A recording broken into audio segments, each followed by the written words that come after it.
Howdy, friends, and welcome to the Bikes or Death podcast. As always, my name is Patrick, and I'm your host. And on today's episode, I'm very excited about my guest. Her name is Gemma Baird, and she recently claimed a new FKT on the Highland Trail 550 route during her ITT this August. After battling breast cancer and surviving homeschooling her children through the pandemic and turning 40, Gemma was ready to challenge herself, and she did so by setting a big goal. The goal was to line up for the 2022 group start of the Highland Trail 550. Unfortunately, she wasn't able to make the group start, so a few months later, she decided to tackle the route solo as an ITT. In doing so, she set a new record, and on today's episode, we talk all about it. The Highland Trail 550 is set in Scotland, starting in the central portion of the country, working its way up through the northern section with beautiful blue skies and cool mountain streams and lochs as far as you can see. But according to the Highland Trail website, be warned, the weather in Scotland can change on a whim, and you may just as likely find yourself getting besieged by cold, lashing rain and high winds. They go on to say that, in short, don't attempt this ride unprepared. No one will be there to rescue you. Bikepacking.com lists the difficulty rating on this route as a 9 out of 10. So any way you slice it, this is a very challenging and demanding route. And my guest today, Gemma, did it on a fully rigid single speed, which adds a little style points on her effort as far as I'm concerned. I really enjoyed our chat. I hope that you do too. And I really appreciate Gemma taking the time to come on and share her story with you and me on this episode. But before we get into it, let us take a moment to thank the people that made this episode possible, starting with our latest patrons. I want to remind you that right now, Hefe Bike is matching all contributions for a limited time. So right now, if you sign up to become a patron of this podcast, Hefe Bike is going to match your contribution dollar for dollar. If you'd like to show them some love and thank them for supporting this podcast, you can do so over at hefe.bike. Now, this week's latest sustaining members of the podcast are Doug Armfield and Kenny Young. Thank you guys so much for stepping up and supporting this podcast. We truly can't do it without your support. And if you would like to find out how to support this podcast and get your contribution doubled up by Hefe Bike, you can do so over at patreon.com/bikesfordeath. All right, well, today's episode is also brought to us by my friends over at Ruby Coffee Roasters. By now, I'm sure you are very aware of Ruby Coffee, but I'm wondering if you've taken the opportunity to try some of their coffee. Whether you're looking for instant, steeped, or whole bean, and even organic options, Ruby Coffee Roasters has not only a lot of variety, but they are big on quality. Not only that, but Ruby Coffee has stepped up to be our coffee sponsor for the Bikes or Death Takeover happening this November at Mulberry Gap. So if you're going to be in attendance, you can thank Ruby Coffee because they are going to be providing all of your coffee for the weekend. Now, if you won't be at the takeover and you'd like to go ahead and try some out for yourself, you can head over to their website, which is rubycoffeeroasters.com. And after perusing their plethora of perfect coffee for your percolating pleasure, you can put some in your cart. And don't forget to use the promo code BikesOrDeath at checkout. That's all one word, BikesOrDeath at checkout, to receive 20% off your order. Again, to try this delicious coffee, head over to rubycoffeeroasters.com, use the code BikesOrDeath at checkout, get 20% off your order, and then you can DM me and tell me thank you, and I will say you're welcome. All right, well, speaking of the Mulberry Gap takeover, we got a couple of hot announcements for you. We've secured a couple of guest/presenters that will be at the takeover. I'm excited to let you know that Scotty Lechuga will be there. We've allotted her about an hour for presentations, and we're kind of fine-tuning what she's going to be presenting on. But Scotty comes with a wealth of experience. She started as a professional road cyclist, and now she has made a name for herself in ultra endurance bike pack racing. She also is co-owner of Laborn Coaching and has a ton of expertise, whether it be from a coaching perspective or a racing perspective from many different disciplines. Scotty is a wealth of information. We are so excited that she's going to be able to join us at the takeover. Also, Eddie O'Day. Have you heard of Eddie? He is currently riding the new Eastern Divide Trail. In fact, he is in the process of becoming the first person to ever complete this newly published bikepacking route by bikepacking.com. You can go over there and read the stats if you want to, but this is the longest contiguous off-road bikepacking route in the world, boasting over 5,900 miles. And Eddie O'Day is currently riding it for the first time. And when he's done, he's going to be joining us in Mulberry Gap. And he will also be one of our presenters and possibly a podcast guest with some live Q&A and all kinds of fun stuff. In addition to that, Maxwell Johnston, who is a photographer you may be very familiar with by name, but if not, I guarantee you are familiar with his work. He is the official race photographer for the East Texas Showdown, but his work has also been featured in many bikepacking.com and Radavist articles. He is an awesome photographer and an even better human, and he is also joining our list of panelists. So if you are signed up for the Bikes or Death takeover at Mulberry Gap taking place from this November 10th through the 13th, you are in luck because we are just getting a stacked deck over here. And if you're not already signed up, that's totally fine. We have spots still available. If you're interested in this event, you can check out more over at mulberrygap.com. Just click on their events section. You'll see it listed there with all the details and a link to sign up. If you have questions, please don't hesitate to reach out to me at bikes@bikesorddeath.com. This is a new event. It's all about community, riding bikes, education, and fun. Definitely no competition. Well, there will be a scavenger hunt where I think a lot of people will maybe get a little competitive, but definitely stressing fun and friends and bikes and beer for everyone.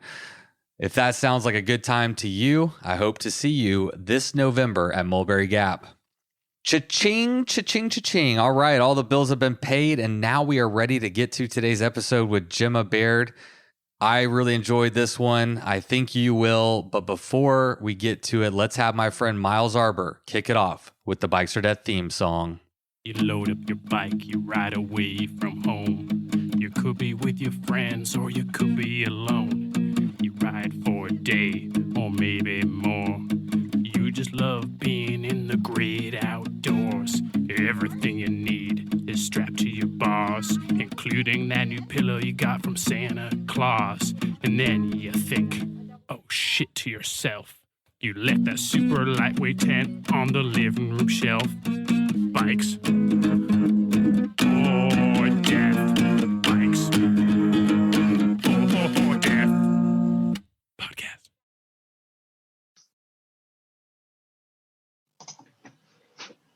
Hi. How are you doing over in your side of the world? Yeah. Good. We had a nice sunny day after a sort of introduction to winter at the weekend there. But got another sort of last day of late summer. So yeah, we're good. Kids are in bed. So y'all are just starting your winter there? Feels like it. Yeah, maybe a bit earlier than ideal. But what we're like. Yeah, you can kind of start to expect some winter weather now. Are you based in Scotland? Yeah, I'm kind of northeast. So I don't know if you've heard of the Cairngorm Mountains. No. It's kind of one of the big mountain ranges just north of that, like near Aberdeen and Inverness. I don't know if you've heard of those cities. I have. I've heard of the last two you mentioned. Yeah. Yeah, in between those and a little bit into the hills. So. Is that where you're from? No, I'm from further south. So like talk about in Scotland, the central belt where Edinburgh and Glasgow are, where most of the people live. But yeah, I grew up near to Glasgow on the west coast, where it was very, very wet. But I only realised that once I moved away. I thought Scotland was wet everywhere, so there's some parts that are not as bad. Yeah, we find quite a dry spot in the northeast. It's surprisingly really dry, actually. Just this little area. So yeah, I think we're sticking here. Yeah, very nice. Yeah. Well, I appreciate you. Your microphone. I think so. Who you got? Is that Colin? Husband's just checking that the microphone's on. But Hello. Hey, hey, Colin. How's it going? Oh yeah, it makes a difference because normally when I'm using this in my work computer, so normally when I'm signing in, it says Gemma. That's so funny. Yeah, that's the only reason I know your name, because it shows up as Colin on the computer. So I assumed you were Colin. I'm just checking the audio recorder, so you got your mic on. Cool. I think so. I just pressed that button and it seems to be going. Yeah. Good. All right, leave you to it. See you later. Cheers. All right. Is that your tech guru / live-in husband, or who is that? Yeah. He's a bit. I have to admit that he's the one he's a techie geek. So, I just try and remember which buttons to press and reset things and stuff. But so is he the reason y'all have like a mic and the whole setup there? Yeah, you bought that for like recording the kids, having like nice quality recordings of them when they're younger. So it's been quite good actually. If somebody remember to use it, it's like anything. But it's nice to have those little memories. Sometimes better than photos, I think. Yeah, I mean, as a podcaster, I think that's pretty awesome. What kind of is he just recording like random conversations, or is he like is it more like structured? You'll just sort of, when he realizes the kids are in a chatty mood, he'll just get it out and sort of put it in the background and have a little conversation, especially when they've got some crazy ideas or something. Like you kind of get that recorded. Oh, that's awesome. I love that. I'm a father of two girls. I have a almost 13 and an almost 6-year-old girls. So what about your family? What do you have on your side?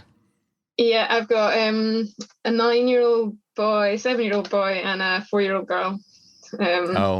So she's kind of like 4 going on 25. The boys, they're taking a bit longer to mature. That's so funny. What do you mean 4 going on 25? She's just super mature?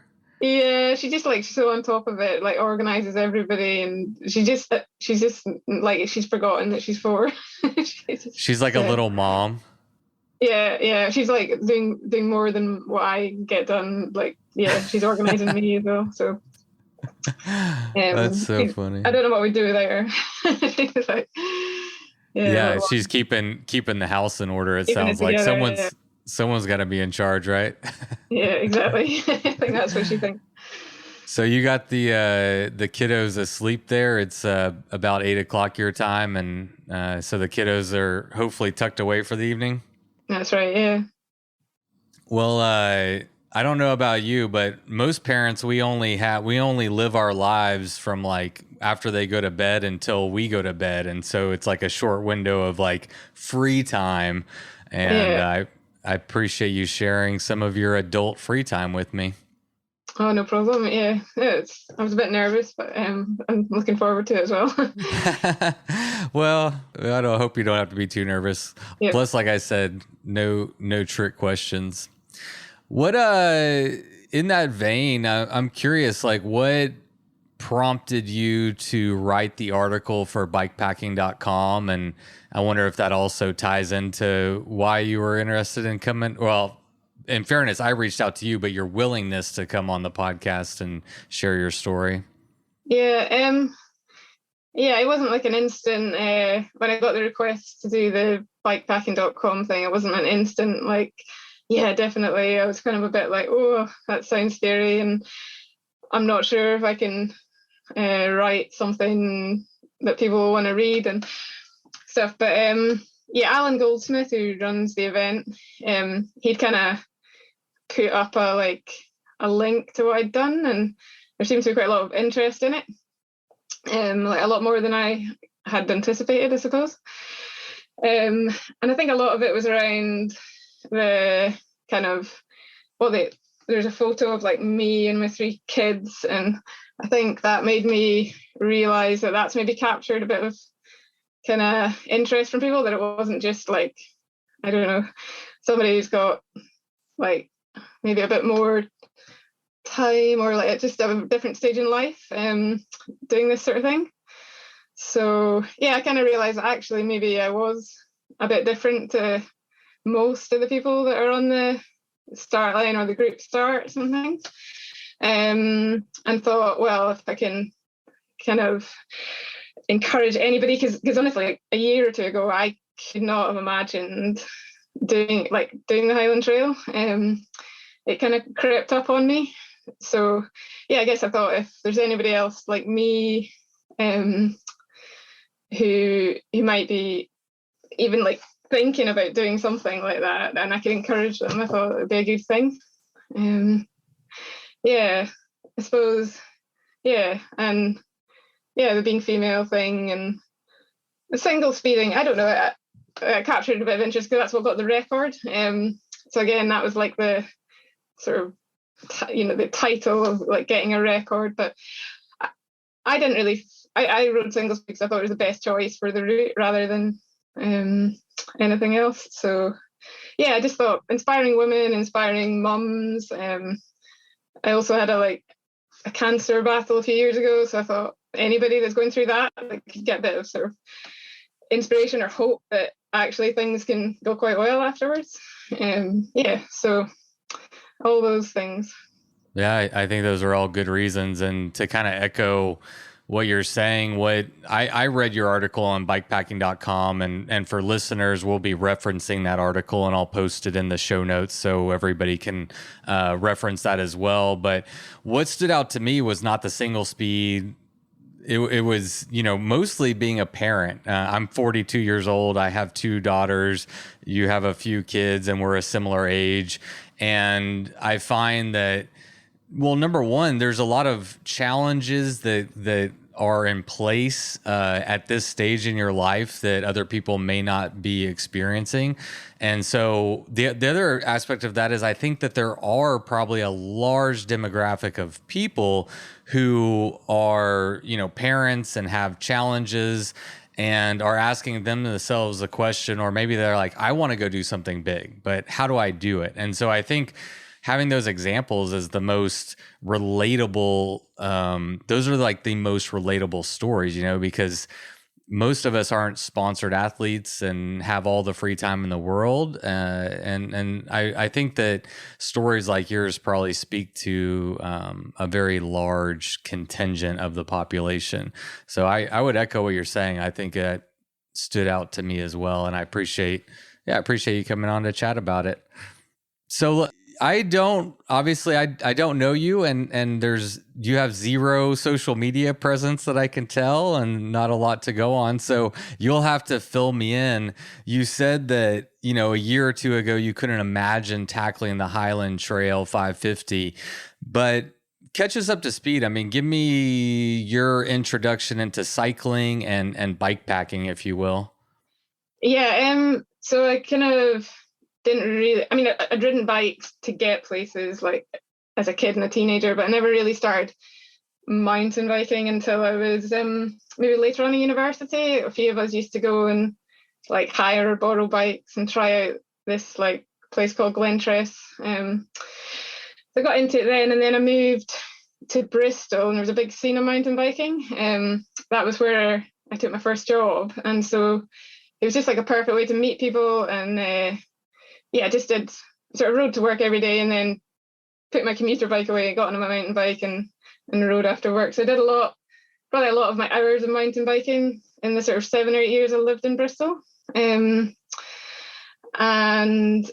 then, yeah, did a few races, I suppose, just more for fun than anything really serious. Like, did some 12 and 24-hour things. And yeah, I suppose maybe even then starting to enjoy the longer distance things rather than the fast cross country. That's where I first started riding single speed, actually. My husband was riding single speed, and there just seemed to be no other girls doing it. I kind of wondered why, but back then everyone was 26ers and was on like a 2-to-1 ratio, the 32-16. That was what you had to ride according to the, like, I don't know, like unofficial rule book. So I just like went and put on an 18 or 19 tooth cog and sort of managed to get up the hills.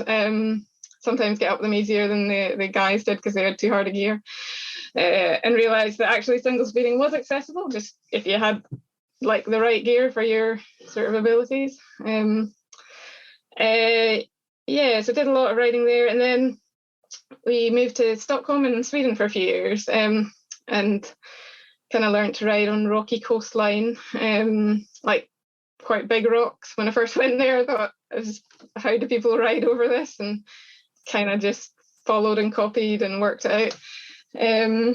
So yeah, again, that was all mostly pre-children, so I had quite a lot of time to just go out and enjoy it, and put quite a lot of hours in. Again, nothing serious. I don't think when I was out there did any kind of racing or anything. In terms of the bike packing, yeah, my husband and I, like, before we were married, we did a few big trips, like did one in California, one in China, and another one in Patagonia. Big, like, took 3 weeks or 4 weeks off work and went and kind of just traveled. And, like, you know, when I look at it now, it was like really short days on the bike. We thought we were doing big stuff. Like, I suppose if we didn't set off till, like, we'd have a nice breakfast, set off at 9, half 9 in the morning, and maybe be done by like 6ish, have you know, sociable evening. So not really like the Highland Trail at all, but yeah, sounds more like touring, maybe. Yeah, proper touring. Yeah. So, which is great. Yeah, I loved it, and that's probably like my happiest place is doing that kind of thing. But yeah, when you got kids and stuff, you can't really just take off and spend like 3 or 4 weeks touring on your own. So we do trips with the kids now, like more 1 night or 2 nights in the mountains and things. And we did one in the summer there. So we are still touring, but like nothing like what we did before we had children. And yeah, I guess kind of separate to that, we've both got our own sort of adventures and goals that we work on, you know, when we've got our free time and our time away from the children. So yeah, and so do y'all just take turns, kind of, you know, who gets to do the next big adventure, your own personal goals? You just kind of support each other and swap off, or how does that work? Yeah, I think it helps that we both are quite similarly minded. He's gone into running more these days. He was like the one that was, you know, definitely the biker when we got together. But he's doing a lot of hill running, and we need to get him back. We need to give him back to the bikepacking side. He's going too far off course. He's 14 2 years, and he's got his eyes on the Highland Trail. He's been sucked in, I think. Yeah. Does he want to beat your record?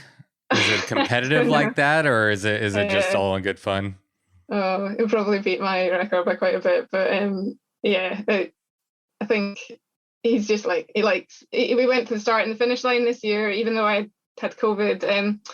Like, a really good friend was doing it, so we went to see her off and things, and he just liked the vibe of the event and kind of yeah, so I missed a bit. I'm trying to think in my sort of... I wanted to, while you're thinking, maybe we can touch on your bike packing or bike touring with your kids. That's something I'm really interested in. And I'm actually planning, we were planning a kid packing jamboree, which is essentially just like, it was going to be an educational an educational, like, how do you take your kids bike packing and then also do it with like support vehicles and all this stuff. And we had to postpone it till next year. But I can tell you from just talking to people about that there is a lot of interest in how do you take your kids bike packing. And so you said yours are 9, 7, and 4 going on 24. But logistically, how do you get all 3 of them on bikes? Yeah, try and not go too far. The ones we've done, kind of have this like formula of going into the mountains up a track which follows a glen. So you've got you're following a river or a stream like all the way. So we often we've got an idea of where we might camp that night, but if we had to cut it short, we could camp anywhere, and basically it means we don't need to carry a lot of water. So that makes a big difference to, like, we take a trailer. We always take a double trailer because we've got a double trailer from when the boys were younger, but that's now turned into more of a like tent trailer. So it's got like, all the bulky stuff like tents and sleeping bags and stuff, because I don't know about anyone else, but we haven't like splashed out on really expensive sleeping bags for the kids. They're really bulky and they take up quite a bit of space. And so the 4-year-old, she's riding a bit more, but she often takes a seat in the trailer. We sort of managed to find a space for her between everything and hook a bike on the back. And then the boys ride. So yeah, it's just about like having plenty of time, stopping loads. Like if it's nice weather, we'll go for a swim, and sometimes we'd ride for 15 minutes and stop for a swim and a picnic. And then other days, like, the boys are up for it and they get a bit further. But we don't tend to go too far and try and keep it fun. That's amazing though. So your 4-year-old is legitimately pedaling her own bike on a portion of it, and whenever she gets too tired, you just throw her bike in and throw her in the trailer.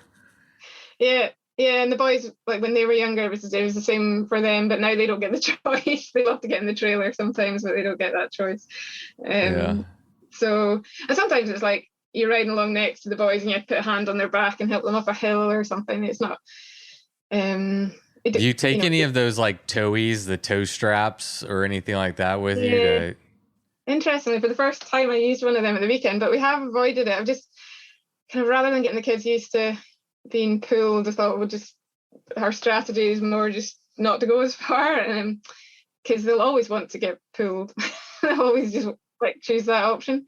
So we've kind of been a bit mean and not offered that. But at the weekend there, just because the boys are quite a bit older than the 4-year-old, so that age gap is quite awkward to go on a ride together. I was taking them just my own with the 3 of them, and so I took I just tied 2 inner tubes together and pulled her along, and it worked really well. I was really surprised at how well she was able to ride up rough steep tracks, like on the end of the inner tubes. There's absolutely nothing easy about taking kids camping or bike packing, especially bike packing, because like camping, you can kind of just all walk together. It seems a lot easier in my experience, but whenever you add the bikes in there, and now if someone can't ride, you have to carry their bike too. It's a whole other element. What is y'all's motivation to put yourself through that? It's like, we know that afterwards we'll have had really good experience. It is a lot of work to get the car packed up and think about the food strategy and get everyone motivated. Actually, that was one of my sort of like I had my psychology sorted for the Highland Trail, because we'd just come off the back of a family bike trip for 3 days, and I just taking so much energy to negotiate with the kids. Like all day you're like negotiating, like whether it's with sweets or what we're going to do next, or we're going to get to that beach. Like you put it's not the physical effort, it's the like the mental effort of staying on top of keeping them motivated. And I thought, oh, the Highland Trail is going to be so simple because I've just got to get myself. There's going to be nobody like whinging or needing any, encouragement, and it's just going to be quiet. And yeah, so I was like, kind of my psychology for the Highland Trail was sorted after that. Oh yeah, I can definitely envision that. When you've not got to get kids moving on a bike.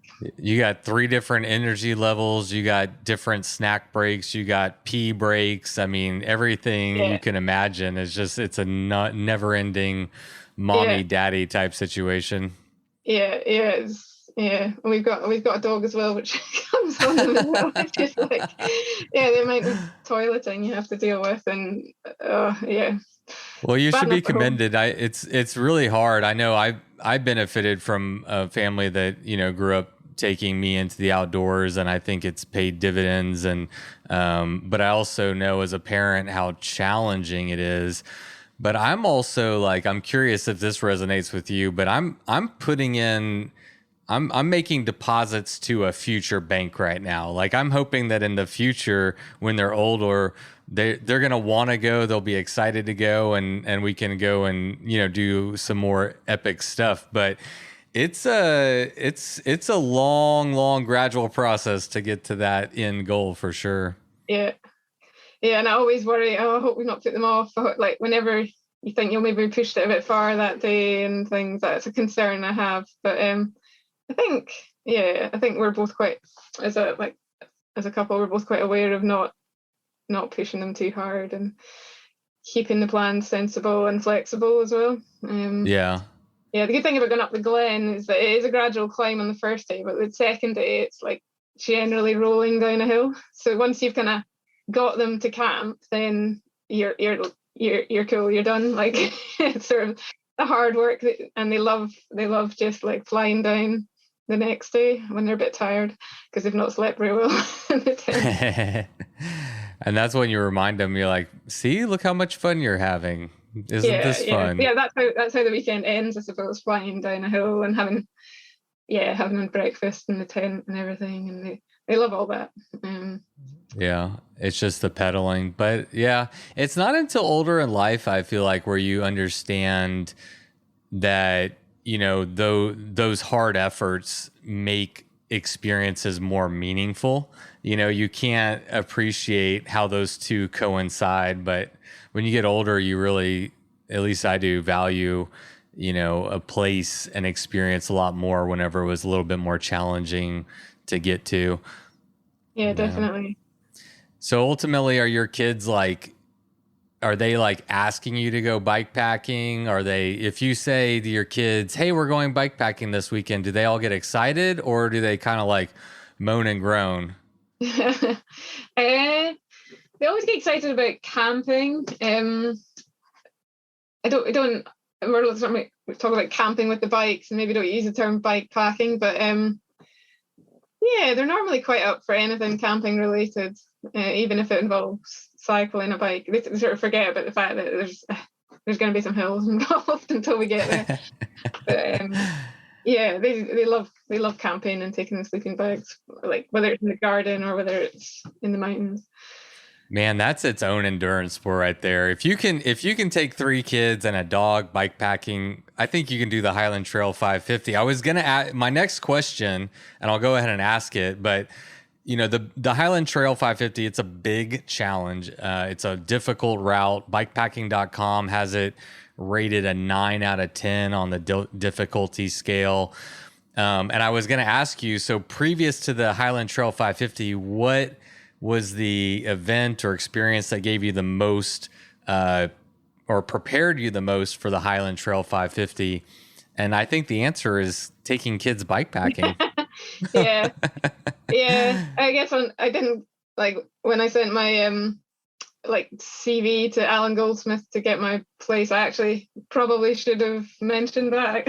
I should have listed all the family bike packing trips, but I did one the Cairngorm Loop last September. I decided to do the Highland Trail last summer, and then I kind of realised that I needed to have some sort of evidence of that type of thing, and they recommended the Cairngorm loop, which is it's just a like another like 1 to 2 day. I actually can't remember the exact stats of it, but I think the record, the male record is like 18 hours, the female record was like 26 something, and so yeah, I set out to do that last September. So that was kind of the only anything similar, and I just rode through the night on that. I didn't sleep. I took sleeping stuff. That's the first time I've ever done a whole all-nighter. Oh wow. Yeah, and I came in a really good time. Like I had no idea how long it was going to take. So I had so much food on the bike. I was like thought it might take 35 hours or something, but it was 25 something. So yeah, I was really gave me a lot of confidence that I can do these type of things. I can manage myself. I can navigate. I can keep on top of like my energy levels and hunger and things.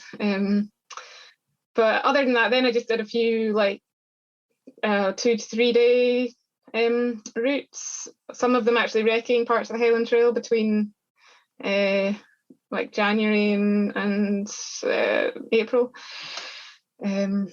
So prior to when you said in your mind or to your spouse, hey, I'm going to go do Highland Trail 550, prior to that, had you done any other bikepacking events or just gone on any other than like your touring experiences? Had you done anything else that would kind of be like similar? No, I hadn't. No, I think I mentioned in the bikepacking article, I got a friend called Christine, and she'd done a couple of things like that, and I remember kind of thinking, oh, that looks quite cool. And then we met up and did some long rides. That way why don't we meet up for a ride one day? And then it turned into sort of across Scotland and back, like 2-day riding from like early in the morning until sundown. And that's kind of the first time I'd ridden that kind of rhythm, and like and I definitely like learned a lot from riding with Christine, who'd done a few things like that. And I realized how much faffing I did when I was on the bike, and how much I liked my stops and stuff. But then I realized, you maybe don't need to stop quite as much, and actually you can eat on the go, and you can I learned quite a bit about how to be more efficient, and I quite enjoyed it. I quite enjoyed just like it was just amazing how far we went in a day, from sunrise to sunset. And I suppose she had said she definitely wanted to do the Highland Trail in her lifetime at some point, and I was like, oh, that'll be amazing, but I'll never find the time for that. Like, not with kids, and I'll just never be able to train for it. But yeah, we did a few more rides, and I don't know, like I said in the article, like last summer, I just kind of came out of nowhere. I said, I think I want to work towards that. I've got 9 months or so, and I wanted to have a big challenge.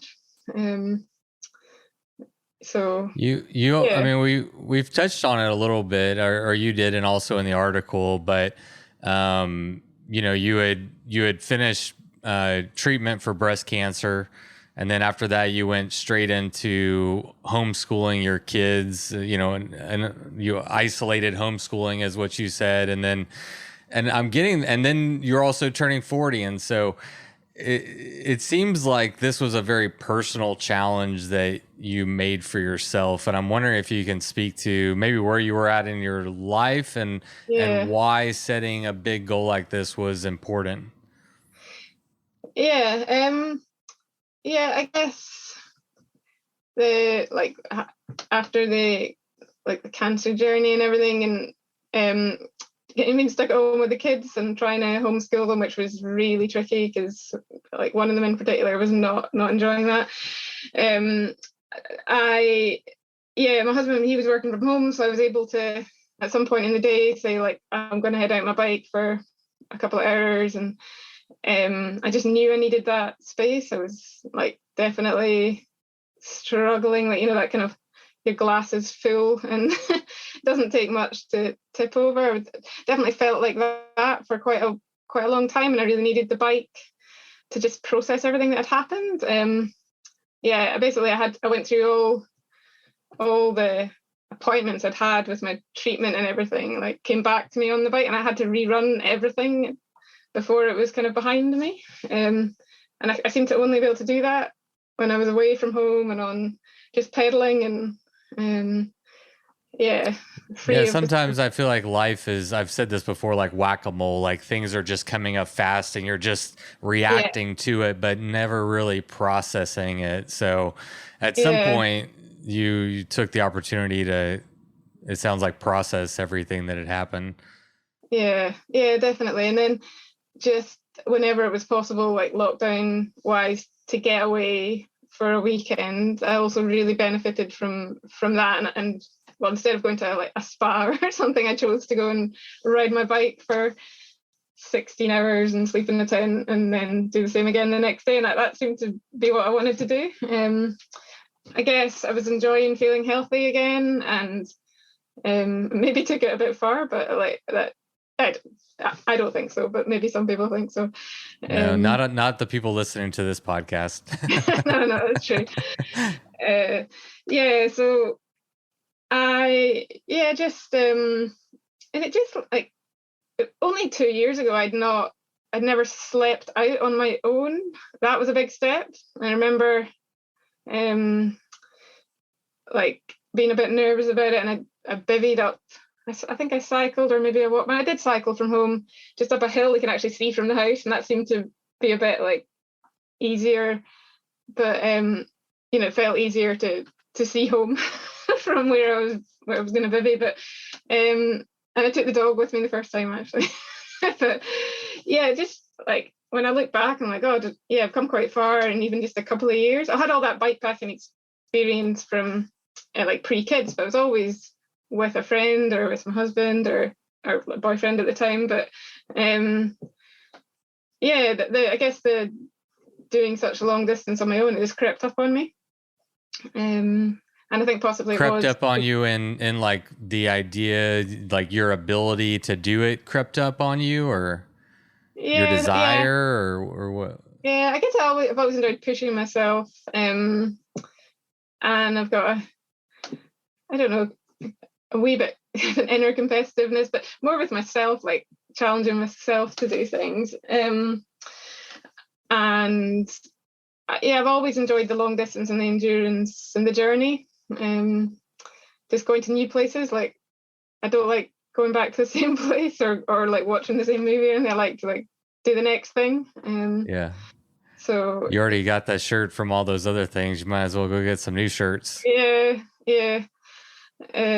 So yeah, it just kind of happened. I don't know if that answers the question, but I was thinking about it.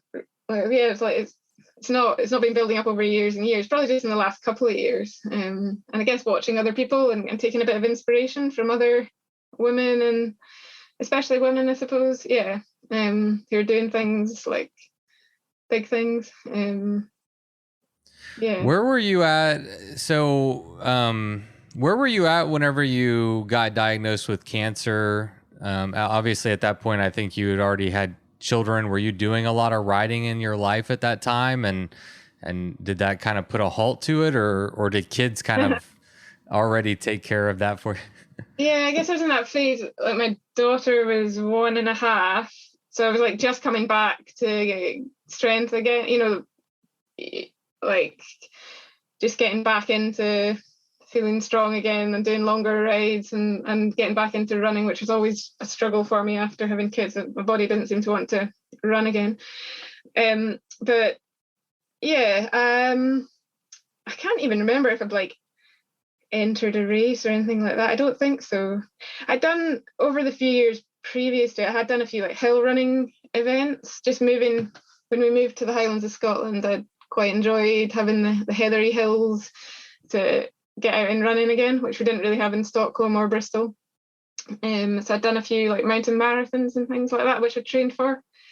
Not so much the bike races. I think I did a 24-hour bike race with some friends. Maybe that was the January before.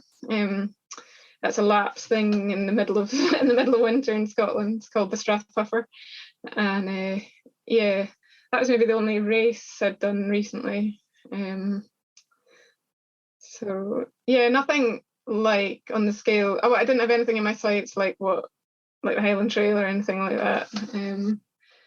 That's amazing. It sounds like, I mean, so I guess I'll just ask you, I mean, when you made the decision to do the Highland Trail, from your perspective at where you were at in your life at that time, how big of a goal was that? I mean, how daunting was the idea of actually doing it? Yeah, it's quite big. But that's what I wanted. I didn't want just a small incremental challenge. I wanted something big. I guess I felt like I'd done a lot of things which maybe in hindsight, like I knew I could do, and it wasn't such a challenge, but I really wanted something that was going to put me out of my comfort zone. And like, I suppose, like the training, I just wanted to have something to work towards. And also the age of my kids, like my four-year-old, she'll go to school next year, and then my free time might change. I'll, possibly be like working during the day. I'm not quite sure how it'll work out, but I've kind of got this unique like little patch in life where I dropped my 4-year-old off at 9 o'clock, and I've got till 3 o'clock, and I've got this. I had the time, I thought, without impacting the family too much, to put in the training. And I guess, I don't know, I just fancied a big challenge. Yeah, no, I like it. What are some challenges you think that, or maybe you don't think, what are some challenges that you face as a parent that maybe other people don't face? I know that you mentioned having the time to do something like this. Is that the biggest challenge, is just the time? Yeah, there's kind of guilt aspect as well. Some of the times of those weekends, actually, I don't go away. I don't leave the family that many weekends in the year. In the lead up to the Highland Trail, I did have a few penciled in. They were much more frequent than they would normally be. I guess, it's just guilt, isn't it? Like, because if I had done a big day on the bike, or if I had done like a lot of training, maybe I'd be a bit tired and grumpy, and then like maybe not handling situations as well as I could be. But you can get tired and grumpy from anything, so it's just about perspective and trying not to.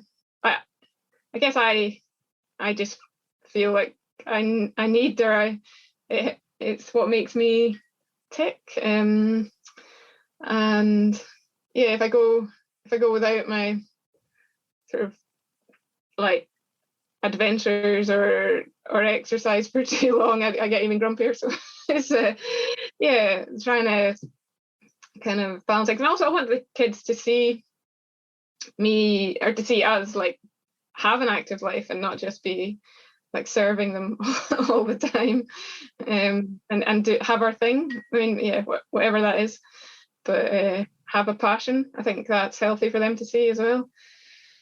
And it can't be understated how important it is for us as parents to continue to, serve ourselves and feed ourselves. I think, it can be, it can be tempting. It can be very easy to give everything to your children. And, there definitely has to be a balance there, I feel like. And maybe finding that balance is challenging, but it's important. Yeah, definitely. And I do feel that maybe it tipped the balance a little bit at times, in the lead up to the event last year, but I kind of justified it as, this isn't forever. I'm not going to be training for the Highland Trail forever. This is, like you might have a project at work which takes over a bit and you work late nights and things like this. It was just something that was, for me, needing done. And I will do. I'm sure I will do more long distance and then endurance things, but not. like it's not going to be a back-to-back kind of thing with them. So having done the Highland Trail, like I can imagine doing something else of a similar magnitude, not necessarily bigger, without so much of the stress, and maybe even like smarter training. So it wouldn't be quite as all-consuming to do that kind of thing again. Obviously, if I wanted to do something that was twice as long or in like hotter climate or something, it might be a different story. But that's one thing I was thinking about the Highland Trail. I'm curious how much time you allotted to do it, but one nice thing about it, I mean, you finished in what, 5 days, 9 hours. We'll throw in another day of recovery. So you had 6 days committed to doing the Highland Trail, which is, it's a big ask as a parent, but it's not as big of an ask as like going to do the Tour Divide that's going to take 2 or 3 weeks or something like that, which is just unfathomable. But this is doable, it seems like, you know. It was like that. It was a fairly big ask, like, because like, well, I wanted to do it in term time because I knew that it'd be a little bit easier in Colin managing the kids, like, so that he would be able to work a bit when they were at school and things. Whereas if it was in the summer holidays, well, I didn't really want to use summer holidays for or like Colin's annual leave for the event. So but it worked out okay. And 6 days, I think that was a bit long. I needed to be back for the weekend because we were organising a running race, so I needed to at least be looking after the kids while Colin was doing the like organising. So I had a strong coffee that day, but so you and your husband were organising a running race that you had to be back for? Well, yeah, ideally. There's probably a couple of people that could have stayed in and helped out, but he was the main organizer for it's just a local run up our wind farm tracks, and it's raising money for the local athletics group. So it's an annual event, but I hadn't run for a few years because of COVID. So Did you participate in that or just help run it? No, well, I did actually. I did the 1 mile kids race with Frida. There you go. So all 3 kids actually did it was like just an out and back, and then back into the village hall for tea and cake. So how much time did you have from the time you started till when that running race was to take place? Yeah, I suppose that was exactly 1 week. So I started at 8 o'clock on Saturday morning, and the running race was the following Saturday. So so that was one of the reasons, because the weather was terrible from the start. Like the rain when we were driving over on the Friday night through Glencoe was just unbelievable. It's like never seen it like that, and the rivers were really, really like full, and it was like white water. It rained overnight, and it was still like that in the morning. So it wasn't an ideal start, and probably I can't actually think about it too much because it's a bit traumatic. But I wonder if I maybe shouldn't have. It wasn't the most sensible thing actually to start on that Saturday morning. And even if I just waited 6 hours, the forecast was better, and probably the rivers would have been a lot friendlier. So was it also cold, or was it just lots of rain and potential like dangerous river crossings? If it was cold, I wasn't able to think about that. It was just really fast, deep water, it's like, well, beyond mid-thigh, I would say, and like very, very fast. And I had to kind of shuffle across, like on it. I was kind of like in a goalkeeper's position with my bike on my head, sort of squatting to try and be stable, and then shuffled across the river. I quickly learned, the technique of like only moving a tiny bit at a time, and definitely not like overlapping your legs, because I would have definitely got washed away, I think. But Yeah, so it's not an ideal start, but so I was aware of like needing to be back home. And I didn't really want to have to finish the route and get on a train like the next hour. Yeah. What's your comfort level with fording rivers in that manner? I mean, that's a pretty precarious and dangerous situation to be in. Yeah. That wasn't comfortable. And I'd never crossed a river like that before. I've done river crossings, and they've always been kind of, people have talked about, oh, you know, such and such will be full today, it'll be tough, and then I've got all worried about it, and it's generally been quite fine. You know, need it maybe a little bit fast, but nothing too bad. But yeah, this was the worst I've ever crossed. Whoa. Yeah. Okay, so you're at your first river crossing. How concerned were you going into it? Because like the thing with the river crossing is you can kind of tell how fast it's running, but you might not know how deep it is. So you might have like got halfway and then realized like, oh shit, I'm I'm in a little bit deeper than I intended to be. Yeah, I know. Well, yeah, you couldn't see the bottom, so you couldn't be sure. I don't know. I just was like, just talk to myself, and I was like, you just got to be brave. You just got to go for it. You got to like be strong. Remember, I mean, I did a bit of weights training in the winter, and I was like, just channel all that, channel all that training and strength and yeah. Like I say, I look back on it and think it was maybe a bit stupid, but yeah. Well, you live to tell the story, so we'll just call it brave. Yeah.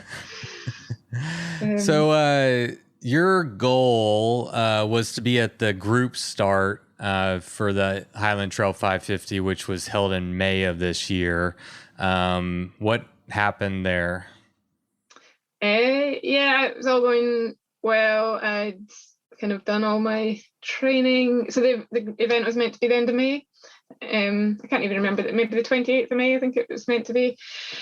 And yeah, it was like, I think 11 or 12 days before the start, and I wasn't feeling very good at all. I was coaching the kids at the school biking, and I'd done a COVID test and it had come back negative, and then just the next day I still wasn't feeling good. Anyway, it was a positive COVID test, and for the first couple of days I was gutted, and I thought maybe I'll be one of the lucky ones that just gets it really mild. And then I was absolutely floored with it. I was really quite I was just like in bed for a week, and I think by the weekend before I accepted that I wasn't going to be at the Highland Trail. And I don't think I've been quite so gutted about anything. I just felt I poured so much into the training in the winter, and I was aware of all the sacrifices the family had made, and I was absolutely gutted. And I didn't feel at that point I could just do it next year. I didn't feel like, oh, you just need to, come to the start line next year, do a bit of training in the winter. I just felt like what if I get ill next year? And then, I just, for me, I don't know what, for me, I had to get around the course this year. And you put in a lot of work. I mean, yeah, I did. I put in a lot of miles on the bike and a lot of like sort of strength training in between. I was quite motivated with that, and I just couldn't believe, like I thought I'd done everything right and couldn't. Took me a little while to accept the situation. Yeah, my next question was going to be how demoralizing was that, but I think you answered. I mean, it's just absolute gutting. Yeah. I'm curious though, like, so I mean, you got COVID 11 days prior, and it was a pretty rough go at it. Is just like your physical fatigue what kept you from actually like signing up, or you already signed up, but from lining up at the start line? Is just fatigue, or was it race rules that you couldn't have COVID within 14 days, or what was the factor there? Yeah, I guess I had contemplated, or maybe if I'm feeling okay, I could just start and see how it go, or maybe I could just go and do a slow attempt, like go and do it in 10 or 12 days or something, rather than the like 6-ish days I was sort of hoping to get under. I thought about that, but I was worried about long COVID, which I wasn't really willing to, as much as I really, really wanted to do the race, I wasn't really willing to take on the risk of like a long-term like fatigue with it. I thought I just need to. Actually, some friends sent me some like data on it and how long, how your sort of return to exercise after COVID, and it should really be very, very gentle, like basically walking pace for a couple of weeks and stuff. I was like, oh, well, okay, like it would be pretty stupid. I kind of realized it would be. Yeah, you silly. Eventually had to have a coming to Jesus moment or whatever, and just kind of sit yourself down and be like, no matter how hard I've worked, no matter how unfair this is, whatever, it's not the right time to do it. I'm curious about this article. I'm certainly like heard of long COVID and prolonged periods of fatigue and stuff. Did that article say like if you exercise too aggressively too quickly after COVID that it'll have, or maybe like increase your chances of long-term side effects? Or yeah, I think it was saying that. I could look it up and send you. I'm sure I've got a copy, but yeah, I'm pretty sure it was saying you're like the recovery needs to be gentle, and otherwise there could be longer term effects. Only, I mean, let's not. I told you there'd be no trick questions, so we won't pretend to be medical professionals. No. But anecdotally, I know I've had friends who I've had COVID, and it's a slower process for most people. Once you recover, it could be a month later, and you're still feeling a little weak, which is your body, I think, telling you that you need to slow down. So you probably made the right call. So at what point did you decide I'm going to do an ITT? The week before the start. So once you decided you weren't going to make the start, you were like, I'm doing an ITT. Yeah, well, I wasn't really thinking of it as much as like, I need to get time on the Highland Trail website. It was more I need to get around that route. I just need to go and do, I don't know, just follow that GPX and get myself around that route as soon as I'm healthy.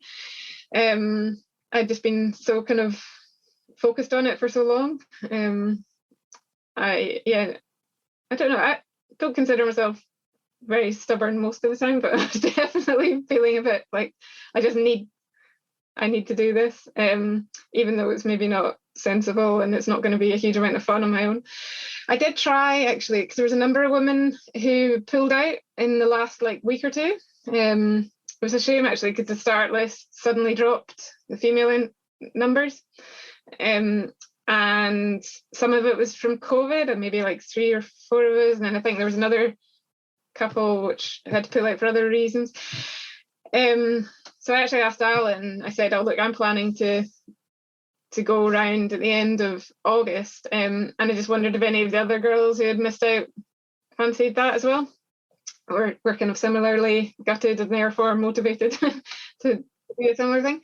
I didn't hear much back. A couple of people replied. One of the girls was pregnant, so she wasn't coming, and then that would be a good podcast, though. I'd like to interview her if she did. So the other one showed a bit of interest. One other showed a bit of interest, but never in the end. I think she did other challenges instead. So then so I thought it would be fun to do it with other people, but I also thought it would make me do it because I was worried, like, there's no start line date now, it's just me, and I've just, it's just the pressure I'm putting on myself. But I thought if there's it's just like going for a run in the dark in the rain or something. If you're meeting somebody, then you go, but if you're if you're not, then you'll easily kind of just decide to do something else. Anyway, nobody else was up for it, so it's just me. And I set this date of the 20th of August, kind of based on the kids going back to school, and a couple other things. There was a friend's 40th birthday Kaylee I had to make, and so that was the week that was going to work. Yeah, that was my next question, actually, because I mean, it was from May until the end of August when you actually wound up going back to do it. So I was curious, like, what were the factors that played into that decision making, and ultimately, did that time did it turn out to be beneficial? Did you get more training in, or did it help you, or was it kind of a drag? Yeah, I was reflecting on that a bit. I think overall, it allowed me time to recover from COVID. It did take me, I would say, 5 to 6 weeks to actually feel like my lungs were strong and healthy again. So what that took me maybe into the middle of July, end of July. So then I had only a month really to try and kind of go out for some, like, I wanted to get some long rides in, just as much for my psychology as anything, just sort of prove to myself I could still do the longer days. But it was really challenging because it was the school holidays. So I don't know about you, but I find it really hard to train in the holidays. Just like there's no structure to anything, and it's actually a lot easier in the winter, in term time, to kind of have that structure to your training. So in some ways I wasn't as trained for the end of August. I definitely didn't have as much like altitude in my legs, and from the I'd been doing quite a lot of like hilly rides in like April, early May. So I got a couple of long rides in, and I was confident, I had the endurance. I could go all day and look after myself, and I had the setup fine. So the only thing that was good, I think, actually, is that I was able to realize that my shoe choice was not the right one. So I decided, I've been swithering between flats and clipping in, and it'd been stressing me out, but I decided to go clipped in and bought these like new shoes for the Highland Trail about 3 weeks before, and I tried them out. I walked up hills in them, and they were great and everything, and then I was sure they were the right thing. And then in August I went for a 2.5 day ride, a bit wet but not particularly, and I got trench foot in them. They just held the water and never dried out.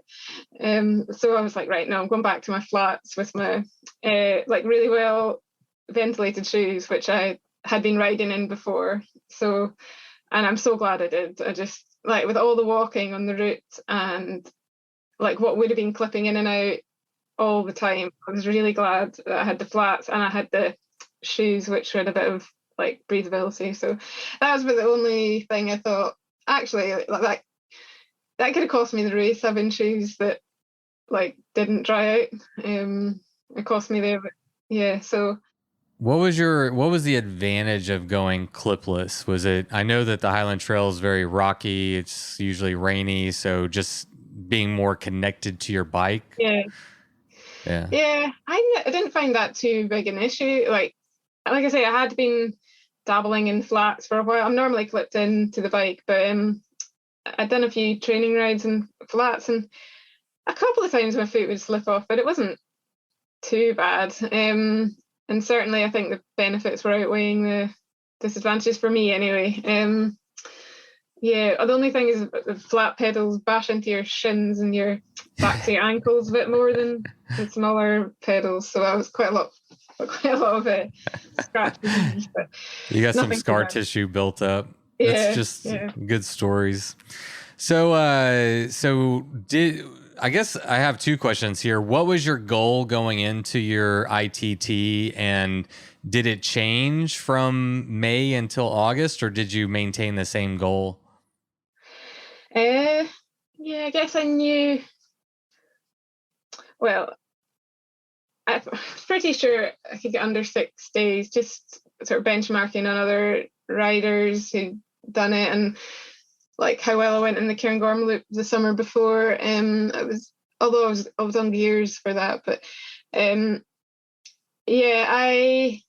yeah, under 6 days. I guess with the single speed, I knew that I think the previous record was about 6.5 days.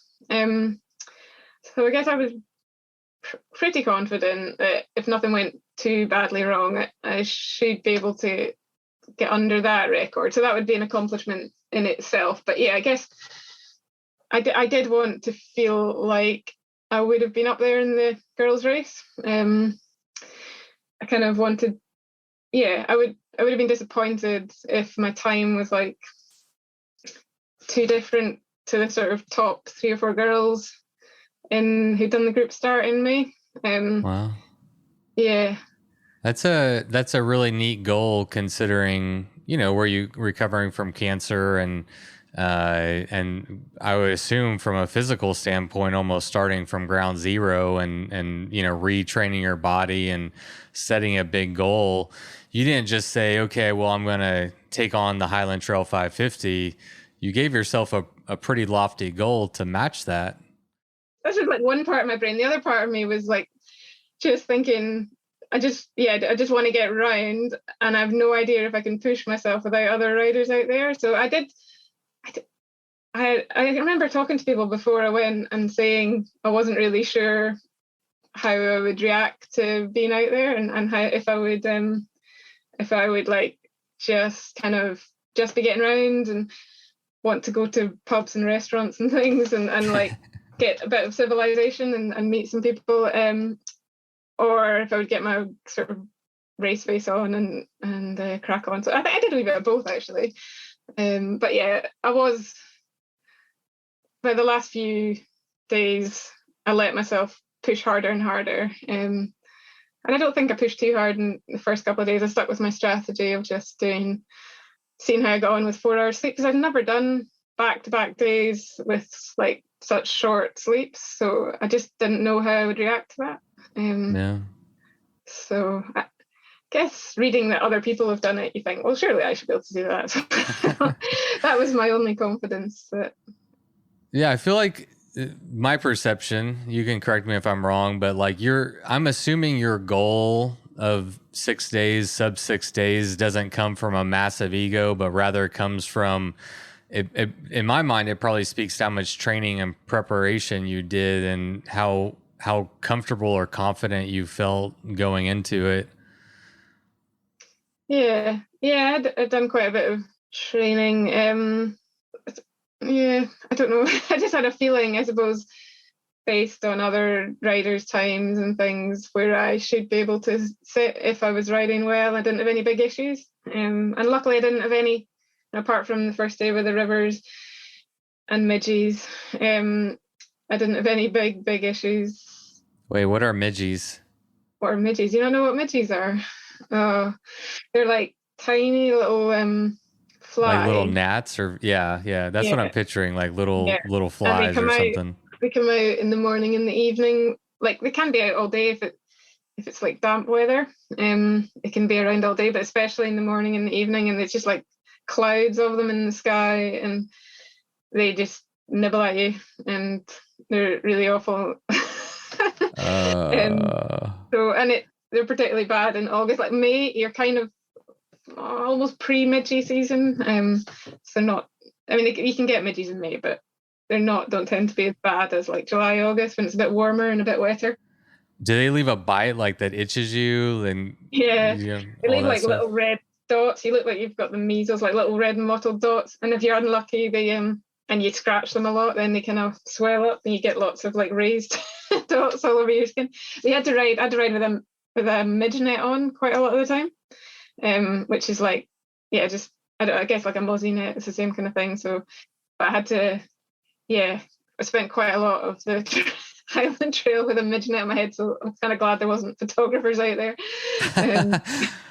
It's funny, whenever you said that, I was like, oh, I wonder if she has a picture of that, but I guess you don't, because that would be that's the real, but that's real bike packing. That's the stuff people need to hear about the midges, because it's like, there's rain and rocks and rivers, but freaking midges, or over here, like the mosquitoes get super bad, where it can just make any experience just miserable. Yeah.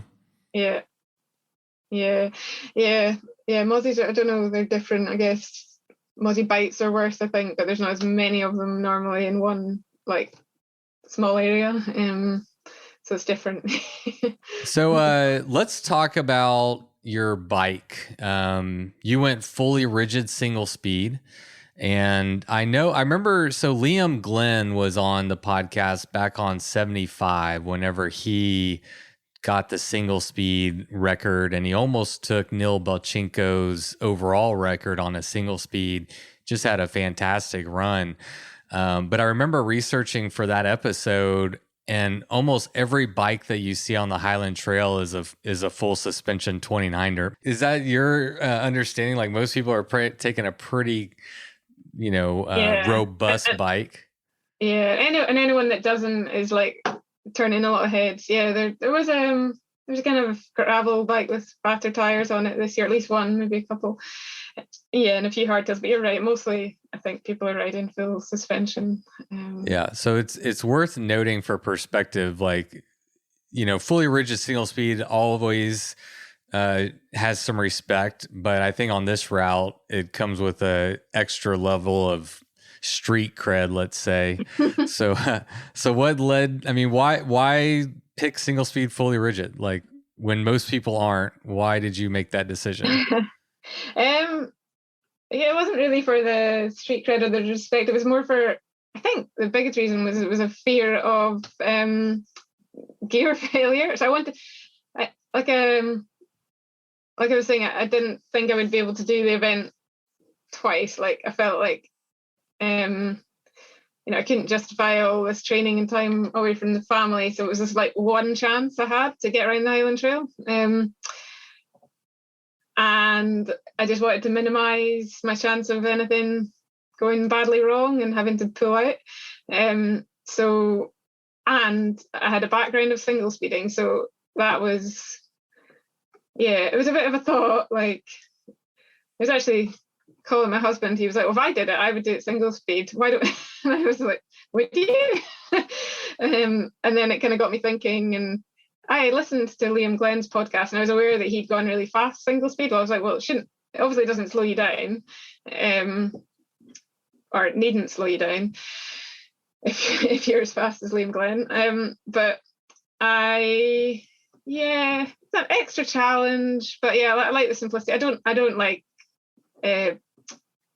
it when gears break and having to work out what's going wrong, and I've got a bit of practice at that, but yeah. Well, that's Liam Glenn was kind of the poster child on that route, right? For running single speed fully rigid and showcasing, the lack of disparity between the potential times. So that was really eye-opening. Yeah. And I guess it's slightly lighter setup, although my Surly frame, I'm not convinced is that light. I've never actually compared it to like a carbon 29er full sus or anything, but it's pretty sturdy. So yeah, the bike, it was lighter than it would have been with gears on that frame. And fork, like when you're small, the kind of like where you can put bike bags and things is quite challenging. And like stuff I'd tried before, I ended up, it was like PVC taping things onto my forks and like anything to get stuff on, like to get my gear on the bike. And I guess with a rigid fork, you've got mounting points that are a bit more secure. I know you can get things for suspension forks, but I just thought it'd be a bit neater and a bit more, a bit like less likely to fail. So I ended up with my bottle on my fork, and then I had a frame bag, a triangular frame bag, which actually got custom made just to get it absolutely like perfect, using every little tiny bit of space. And previously, actually, I don't know if anybody else has this problem, but when I had a suspension fork on last summer and I was bike packing, I always found that my bar bag buzzed the wheel, whenever I'd go over rough stuff or on a drop or something. And then it wore a hole in the bag, which was quite annoying. Yeah, so obviously with the rigid 40 you don't have that problem. Yeah, I don't know. My favourite bike's a little 26-inch rigid single speed, which I do short rides on. So I'm pretty used to riding rigid single speed. It was just a different challenge to kind of do on a huge distance. Yeah. Looking back on it, how do you feel about your decision to ride single speed rigid? Were you wishing you had suspension? Were you hoping for something else? Like, how did it actually perform for you? I mean, obviously you set a new record, but so I was quite tempted to do it with a front fork. I think, yeah, I don't think, like, the 29ers was good for me. Like, I think the wheel size does roll nicely over, like, it just kind of eats up the terrain a bit better than smaller wheels. It's not too draggy on the road sections. So although it's not quite as fun, a small person on a 29er, it's not quite as nimble, but there's hardly any like single track that you want to be chucking the bike about on anyway. It's there's a few nice sections, but yeah, it's a lot about just going through like really amazing landscape and not so much about lots of amazing single track. So would I change? Yeah, I think if I did do it again, I would probably look at getting a short travel front fork just to relieve some of the brutal roughness. That, yeah, the first, I think it said in the article, it was the first 2 days were just so much gravel track, and some of it really was pretty lumpy gravel track, like quite big stones, you know, not technical riding, but just like quite punishing on the body. And I had my tires quite hard because I was scared of punctures. Yeah, I think the bike might have ridden a bit better if I'd let a bit of air out, but I didn't get any punctures. So. You just let your body take the abuse. I had Jones bars on, so that was quite comfortable. I got them in the winter time. Finding long rides, I used to get a sore back just from stretching out. And I really like the Jones bars. I've got so many positions for my hands. I can really like sit upright and just hold on to the end of them when the terrain's quite easy. And yeah, they were good. So I think that comfortable setup helped for sure. Yeah. Your the bike picture on bikepacking.com with your article is so minimal. Like, your setup is like, you don't have a lot of stuff there, it looks like. Is this your full kit, what we're seeing here on bikepacking.com? Yeah. Yeah, you probably can't see. I've got a water bottle on the right hand. I see it on the right hand side. Yeah. Okay. Oh, is that the one where I'm in the picture, or is it where there's a barrel? No, the one. Yeah, the barrel, the blue and white barrel. Yeah. Yeah. Yeah. I had a bum bag on, like an Evoque, kind of quite big hip bag. I don't know what you call them, like a hip pack. Yep. Mm-hmm. Hip pack. Yeah.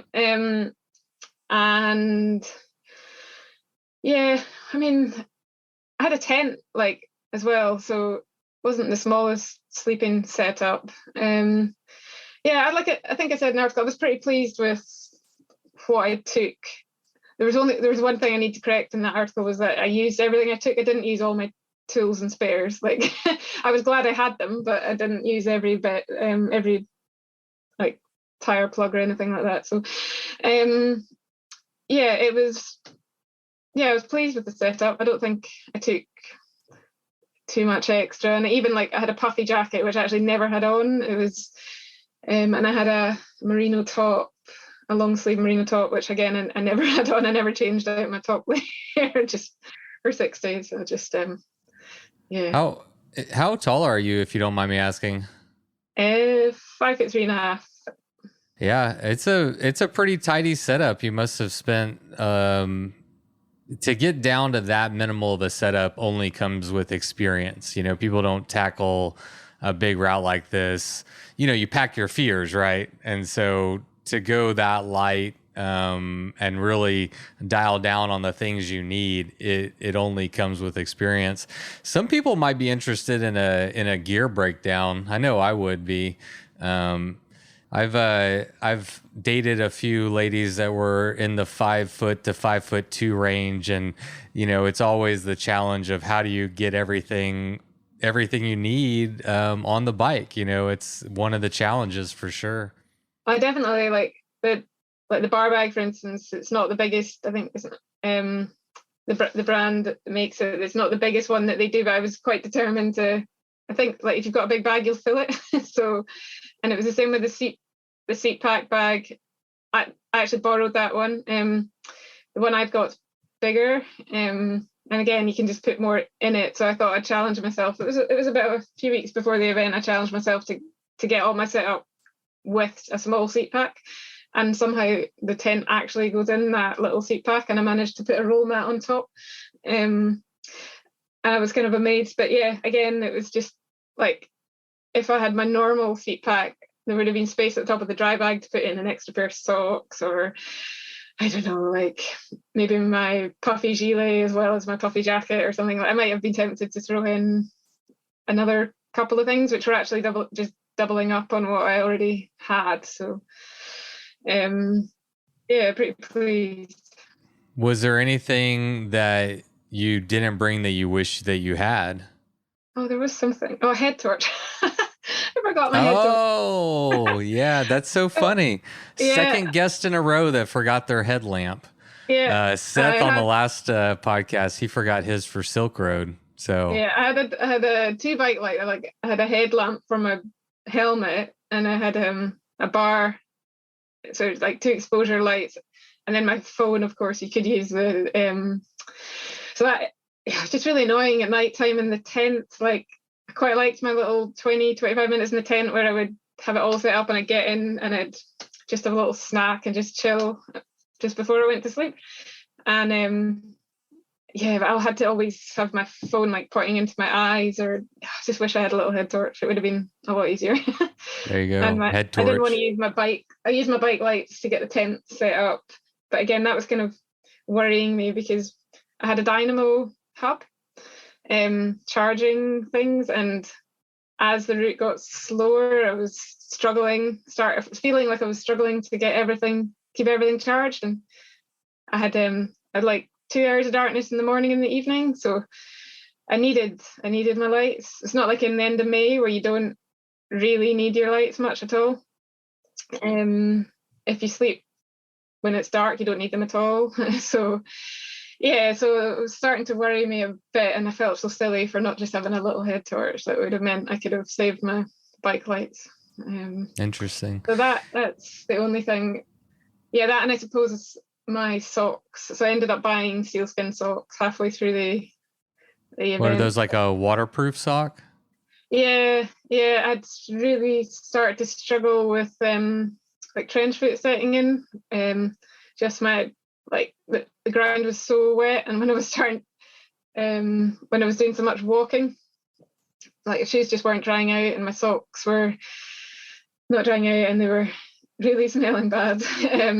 Yeah, I was getting sore feet just from that trench foot setting in. So I bought some sealskin socks in Liverpool and got rid of my festering wool ones. But yeah, so I would take them again for a route like the Highland Trail, just where you did a lot of walking through bogs. And yeah.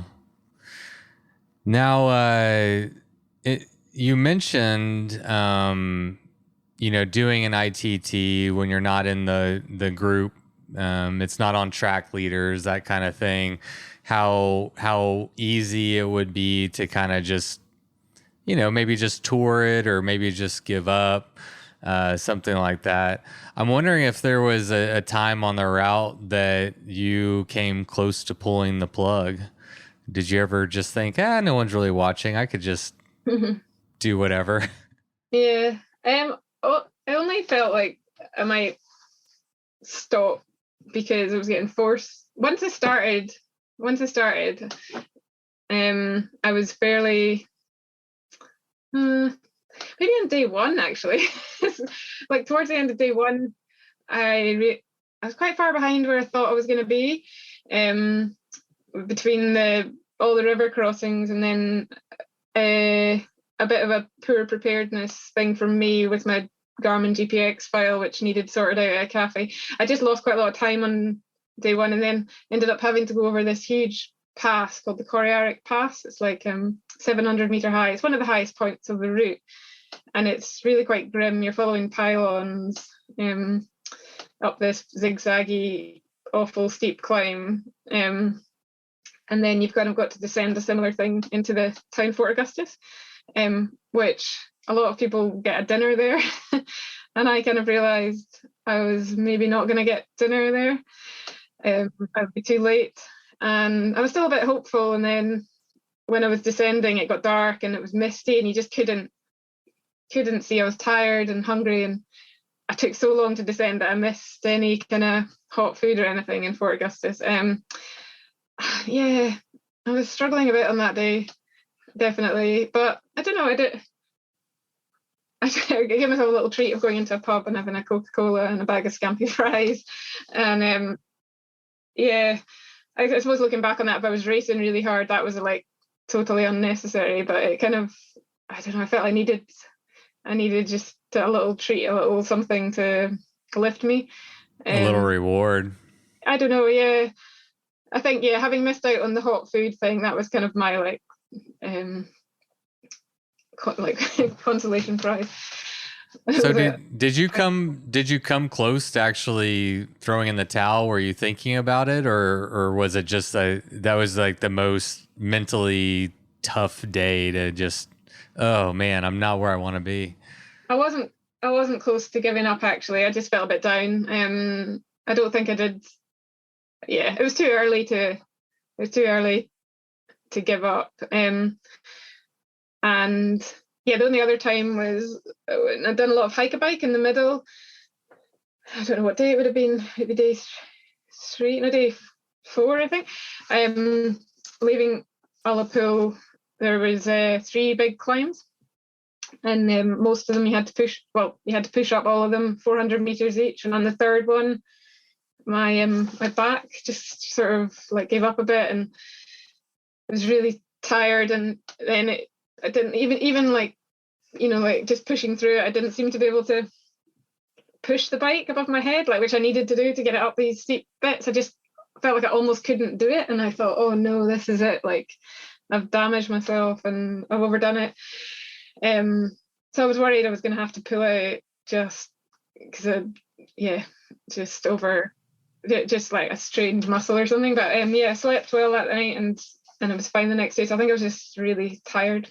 And my bum bag had too much stuff in it. I think I put too much food in it, and I suspect that wasn't helping. But I only realised that after the event. That was kind of like a week later. I was like, I wonder if I had too much weight in my bum bag. Oh, yeah. So let's see here.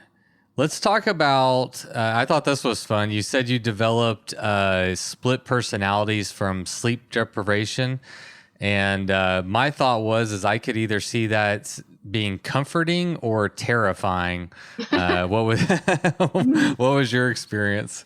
It was just weird. It was just like, I genuinely started having these thoughts of like, I'd put my hand in had a little pouch on the bar where I had lots of snacks. And I'd sort of put my hand to get something out, and then I would sort of hesitate because the other person might need it, like the other rider, like the one I was looking after. And what if they got hungry? And then, yeah, it was really weird. And then I realised there isn't anybody else. It's just me. It's just one of you, and I'd have to sort of, it was just strange. And when I got up in the morning, I kind of felt like I should be waking somebody else up, and it's just a bit odd. I still don't know. Yeah, maybe it's like you're used to always having kids. There's just people always around, so there's just always somebody else. Yeah, either having the kids around or I'm always riding with someone else as well. It's not that normal to just be me, especially for like a long trip like that. So yeah, it's maybe just getting a bit delirious. I don't How long did that last? Was it just one evening and then you slept and it kind of went away, or? I was kind of coming on and off for the last few days, I would say, and then especially on the last day, I was having loads of weird, because I hadn't slept the night before I finished.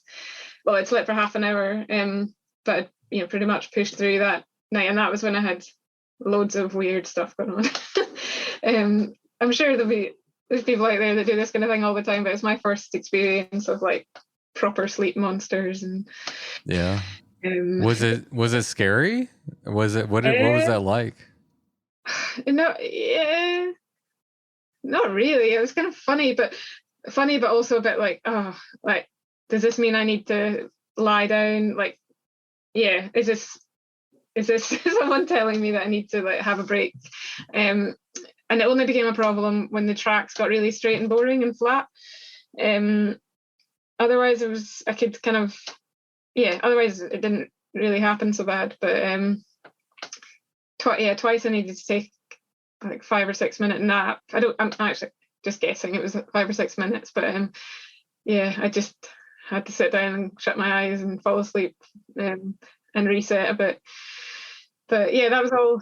I've read so many accounts of people doing stuff like this. I knew that was quite normal, like to get really tired and be able to take little short naps to kind of reset you.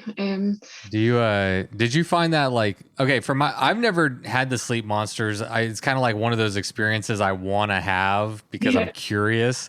Yeah. Like, what was were you like, oh, okay, this is what it's like. This is kind of interesting. And you kind of get to like, because the other part, it's a puzzle, right? You're learning how your body reacts in those extreme situations.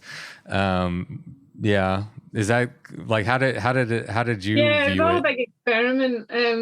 I knew that from the decision I made to push on through the night. And at the point I made the decision to push on, I had actually been feeling pretty good, and I don't think I would have done it if I'd had a bad day or if I was in a bad place. I was like, no, I'm feeling good. I'd had a good evening pushing the bike up Glen Affric, which sounds a bit strange, but I had actually enjoyed it, and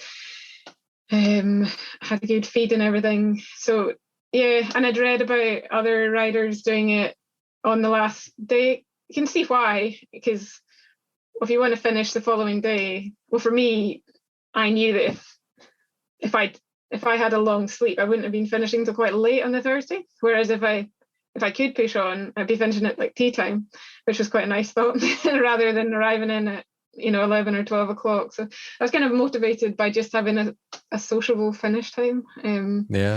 Which, and just seeing what I could do. But yeah. Well, like, it's the end of the race, so you can kind of leave it all out there, so to speak, because you said you had a little bit of a slow start, but as you get closer in, you're like, all right, well, let's gut it a little bit. Yeah, I was kind of up for that feeling of just, like you say, leaving it all out there and having no regrets or anything. So, that's freaking awesome. How aware were you of the previous single speed fastest known time, both when you were going into your ITT and also through the process? Was that something you were always keeping in mind and something you were factoring in? A little bit. I don't know. I didn't want to focus too much on it because I think it's actually the only other rider to do it single speed. She did it as an ITT. I don't know anything about her ITT, whether she toured it or whether she raced it. So I didn't think about it too much. I think other people thought about it more than me, actually. They were like, oh, you'll be able to take the single speed record and things, or you'll be able to give that a good go. But yeah, I didn't think about that too much. I guess I was choosing a setup that I thought I could race the other competitors with in the group start. That was, and like I said, I didn't want to, and also, so like the first thing was to complete the route. That was what I wanted to do the most, and the second thing was to kind of be like respectable, get a respectable time and position and things. So yeah, and I simplest way to kind of reduce mechanicals is to go single speed. So just if you're willing to abuse your body a little bit more, you can can go single speed.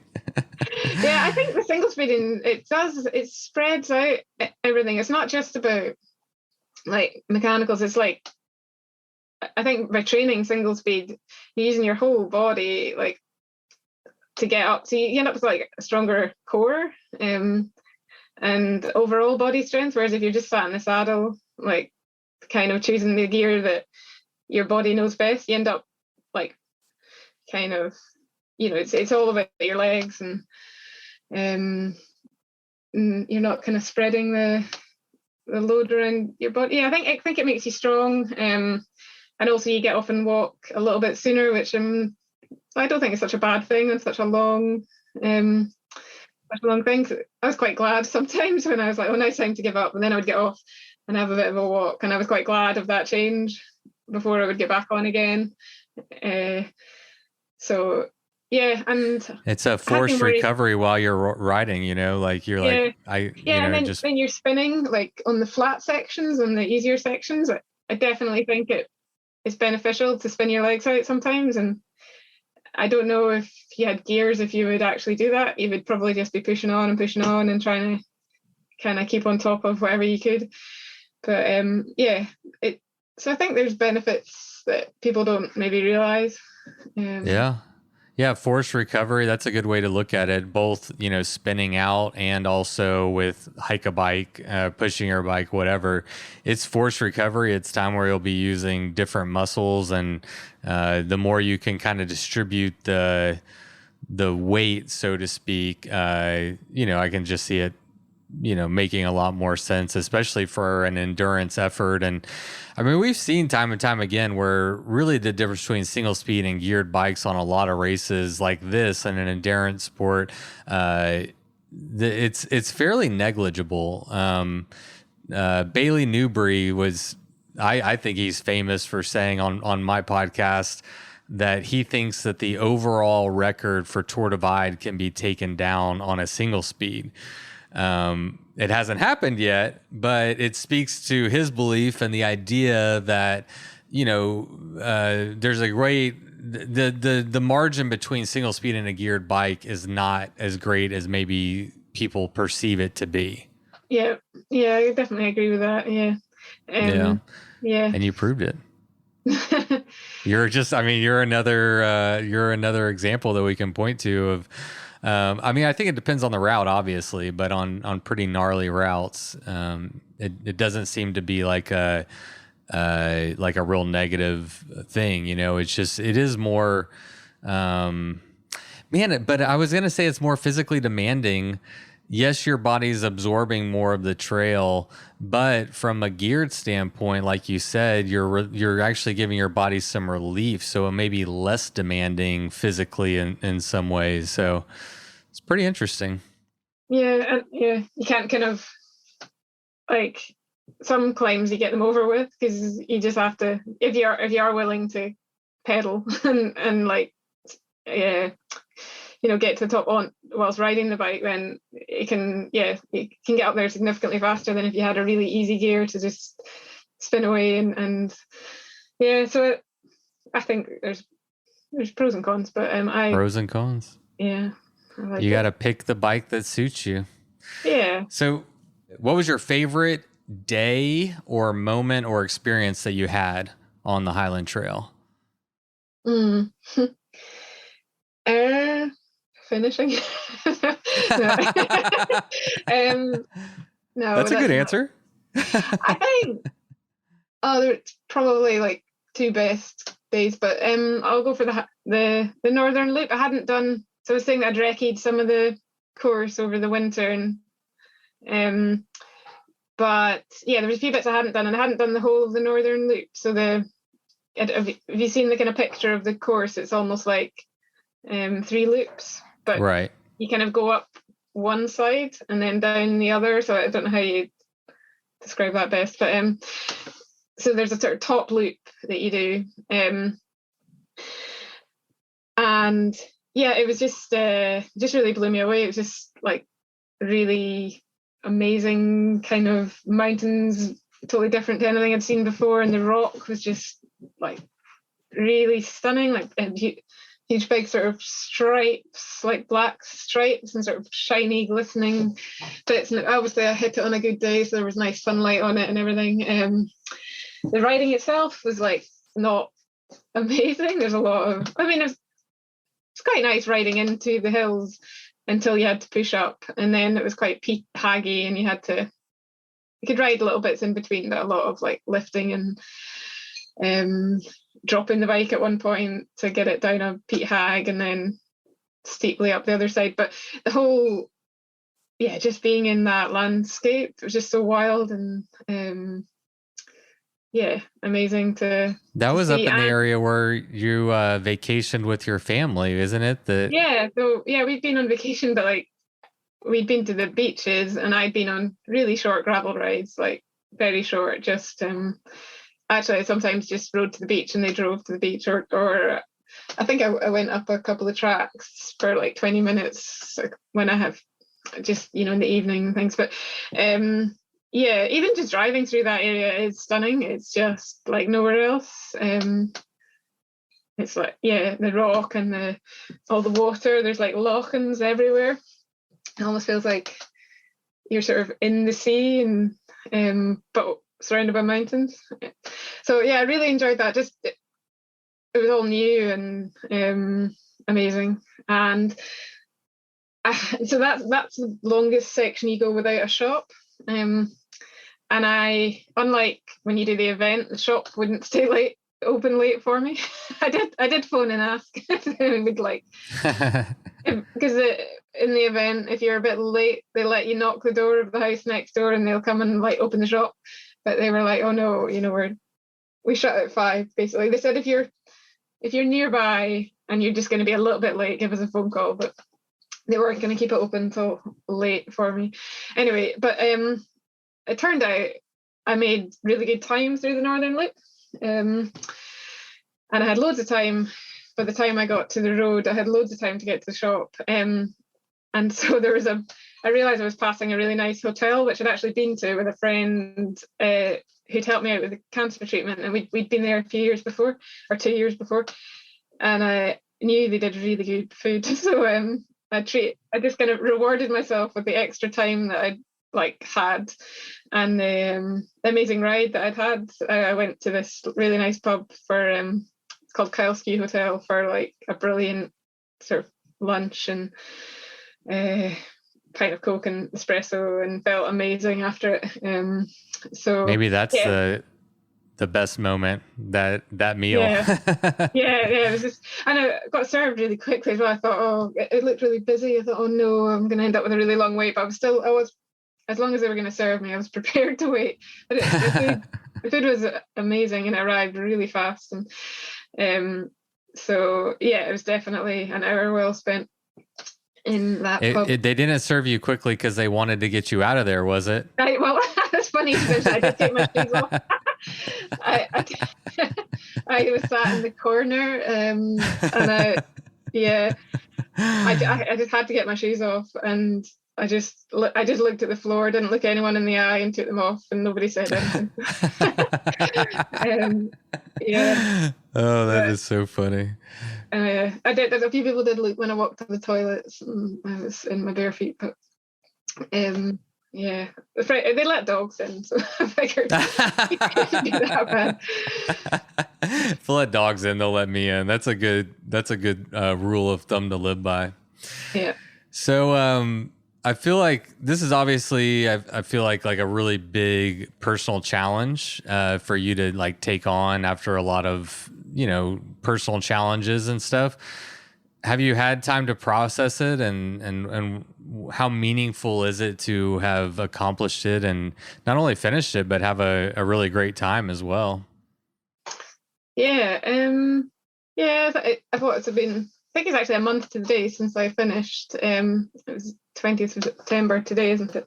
So I don't know. I think at first I wasn't sure what to think. I was like really pleased to get to the finish and complete it, but I wasn't sure if I'd like done something amazing or not. I don't know. I didn't really know what. Yeah, I was tired, obviously, but I really liked. Like when I finished, I had two really good friends there, and I just loved that. Like next sort of 12 to 24 hours, just hanging out with them and talking about it, because both of them really understood the event. Like Christine had done the route in May, and then there was another friend, Ali, who'd sort of toured some of it before, so both of them really understood. Yeah, so like I love the feeling of finishing on the day, and then reflecting on it. Yeah, I've had a bit of chance to think about it, and actually that bikepacket.com asking me to write about it has been really good, because I probably wouldn't have. I was writing some notes down of like trying to remember some of the interesting things that happened, and like sleep deprivation stories and things like that. But yeah, it was nice to actually be forced to write something with a start, a middle, and an end, and finish. Yeah, I'm chuffed. I'm chuffed.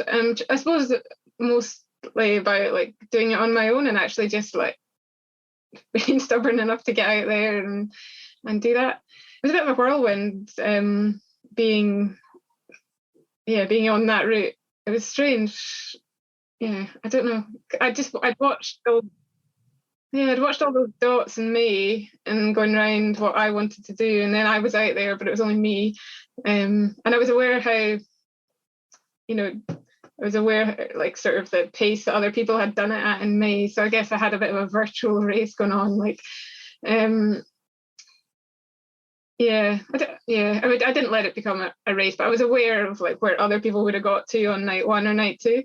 And I suppose I thought about that. But yeah, I'm chuffed with what I achieved. Did you, looking back on it, are you surprised with yourself? Are you proud of yourself?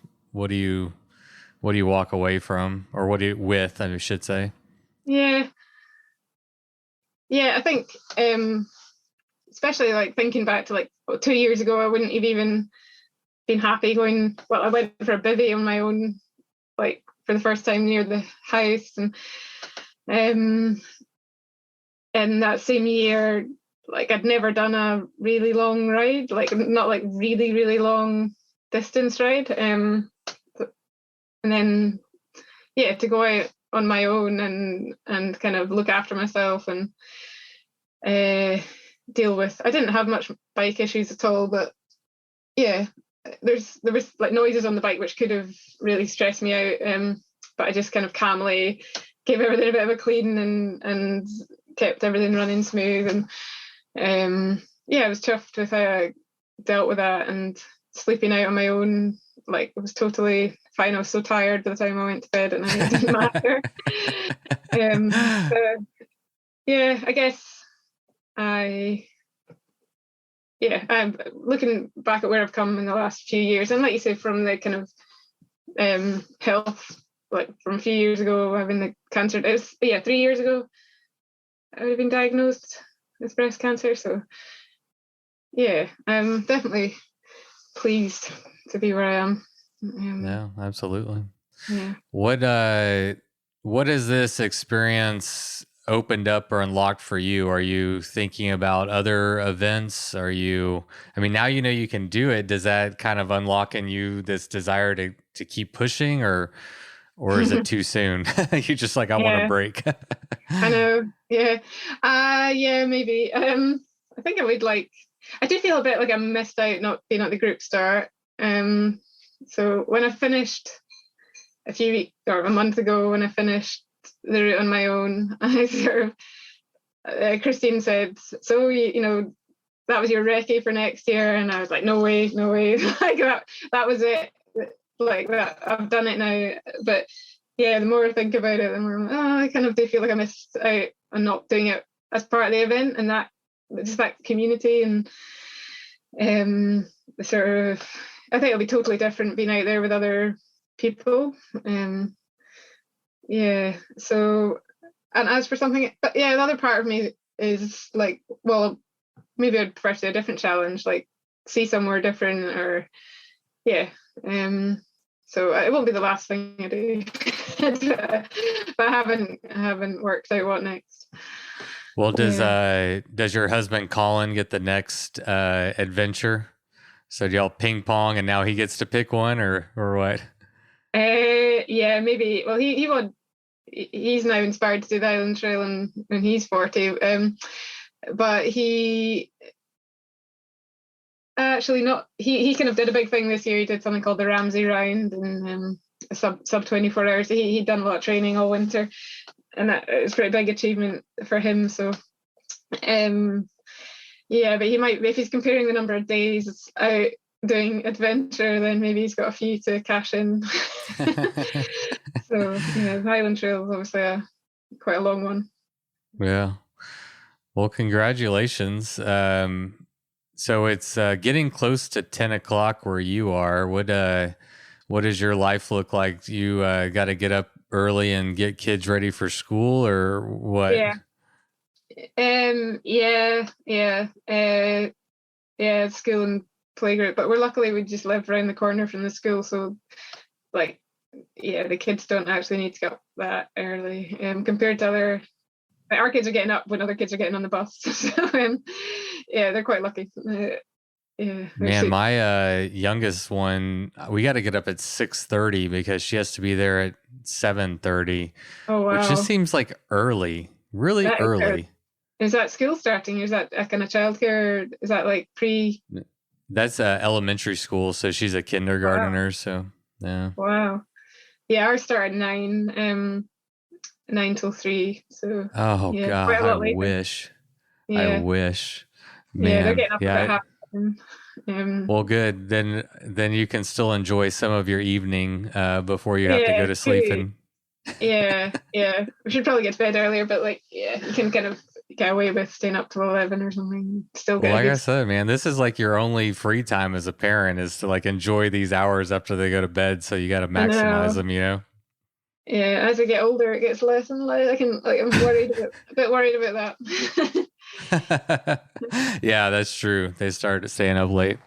Well, I'll let you go. I appreciate you coming on the podcast. It was a joy to talk to you, and I was really inspired by your story and your effort. And yeah, again, I just appreciate you sharing it with my audience, and hopefully it inspires some other people to go out there and do cool shit on their bike. Yeah, definitely. Yeah, that'd be good.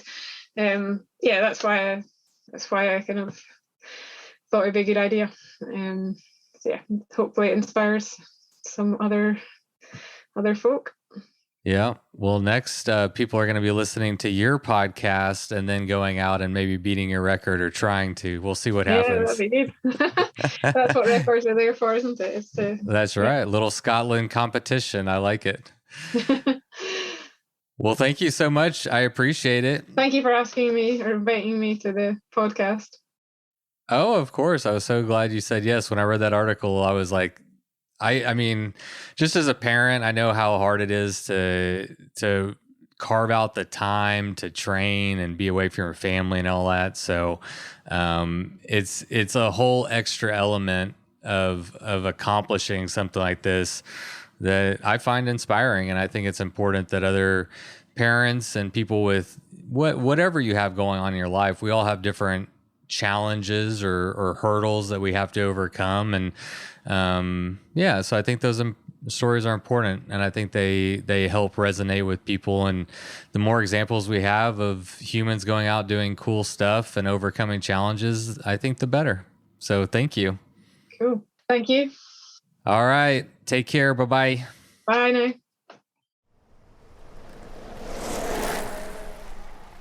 All right. Thanks everybody for tuning into today's episode. And a big shout out goes to Gemma, not only for joining us all the way from Scotland, but for setting an absolutely amazing time on the Highland Trail 550. I have no doubt that her story will resonate, reverberate, and inspire more riders, whether they tackle this route or their own adventure. There's no doubt in my mind that her story will inspire many. All right, well, speaking of inspirational stories, next week, have you heard about the 13-year-old that just completed the Idaho Smoke and Fire 400? Now, I'm going to be honest, I don't want to butcher his name. I think it's Eden. I'll ask him whenever we chat, but he just completed the Idaho Smoke and Fire 400 in 6th place at the age of 13.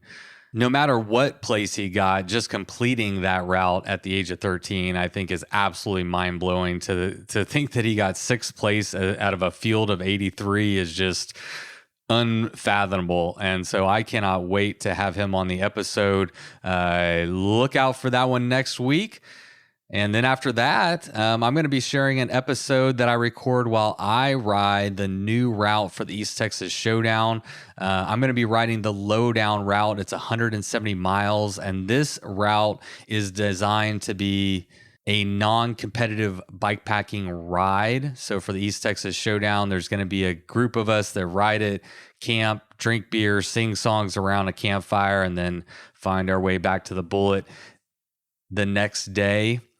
And no one has ridden this route yet. And so next week, I'm going to take it on myself. I'm going to be recording a podcast. So if you have questions for me, really about anything, you can ask me anything and I'll answer while I'm riding or whenever. But if you have questions about the route or the East Texas Showdown, go ahead and send them to me. It's a little scary to kind of interview yourself. I kind of like being in the driver's seat and interviewing other people, but I think it's time for me to turn the microphone on myself and ask myself some hard questions. I think I should ask myself some easy ones too. I don't want to make it too hard on myself, but give me some fodder. Let me know what interests you and what you'd like to know about. Send me an email to bikes@bikesordeath.com and help me put on an amazing show for that episode. All right. Well, let's close out today's episode with a quote that I recently heard just yesterday, actually. Let me pull it up. This quote is by Carl Jung, and he says, "Until you make the unconscious conscious, it will rule your life and you will call it fate." I'll be honest, I had to read that one a couple times, so let me read it again for you. Until you make the unconscious conscious, it will rule your life and you will call it fate. Tell you what, I love a good quote, and this one really hit me hard. Speaking of good quotes, if you have any that you'd like me to read on the podcast, or if you'd like to submit your own in an audio format, I'd love to hear them. Don't just let me pick all the quotes. If you have something you'd like to share with the audience, please send them to me. You can always email me at bikesordeath.com. All right, everybody, thank you so much for being here. It is always a pleasure, and y'all make this the best job in the world. I'll see you next week, but until then, don't forget, go ride your damn bike. It was the middle of the night. You grabbed your knife and you held it tight. The sounds of beasts kept you awake. The sounds they made kept you afraid. In the morning, you packed your bike. Memories forgotten from the previous night. You rode faster than ever before. Was it your imagination or merely folklore? Fear turned into strength as you pushed further. Every pedal stroke, stronger and firmer. Your bike feels weightless, your legs aren't tired. You think to yourself, just a few more miles. Bikes, oh death. Bikes, oh death.